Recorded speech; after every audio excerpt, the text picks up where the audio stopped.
3. LFM, va savoir pourquoi. Et c'est un anniversaire important pour toutes les personnes qui aiment les jeux vidéo. Nintendo a été créé en 1889, un 23 septembre. Est-ce que vous reconnaissez ce son ? Ça me parle vaguement, mais pas tant. Est-ce que c'est Tetris ? Non. C'est Donkey Kong, un jeu de la franchise Nintendo et qui était le premier jeu de l'histoire à proposer un personnage à faire des bonds, un personnage qui pouvait sauter. C'était sur les premières versions. Il y a une console portable qui a marqué notre génération. La première qu'on emmenait partout, on y glissait des cartouches, c'est...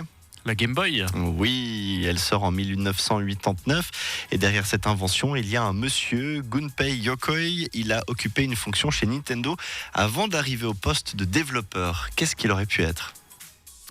Il s'occupait du ménage. Ouais, pas loin de ça. Pas loin de ça, effectivement. Non, mais c'est juste. Il a commencé tout en bas de l'échelle. Il était loin d'être un développeur. Il avait une tâche qui était très basique. À côté du ménage, il devait entretenir la machine qui colle ensemble différentes couches de cartes. Il faut dire que ses notes étaient très mauvaises à l'école, mais son rêve, c'était de développer des machins. Et il va en fait révolutionner le monde du jeu vidéo quelques années plus tard lorsqu'on lui donne sa chance. Il aura passé presque toute sa carrière chez Nintendo. Mais si on remonte le temps, on découvre que Nintendo n'a pas toujours produit des jeux vidéo et des consoles. Avant ça, l'entreprise japonaise était dans le monde du divertissement. Déjà, qu'est-ce qu'elle produisait ? Des mangas ? Non. Des émissions télé. Non plus, c'était des jeux de cartes. Nintendo continuerait à en produire aujourd'hui, avec même ses personnages phares, dont Mario, imprimés à la place des habituels cœurs, piques, trèfles, etc.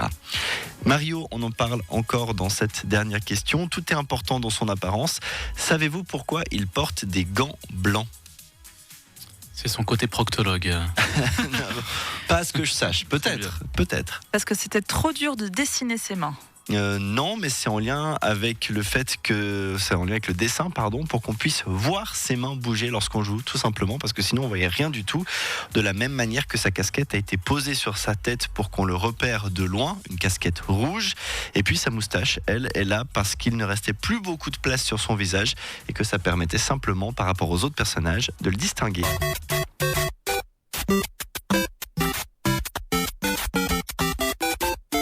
Bon, c'est bien, celle-là on l'aura en tête toute la journée. Absolument. Merci beaucoup Guillaume, voici Ava Max, maintenant avant le journal de 7h.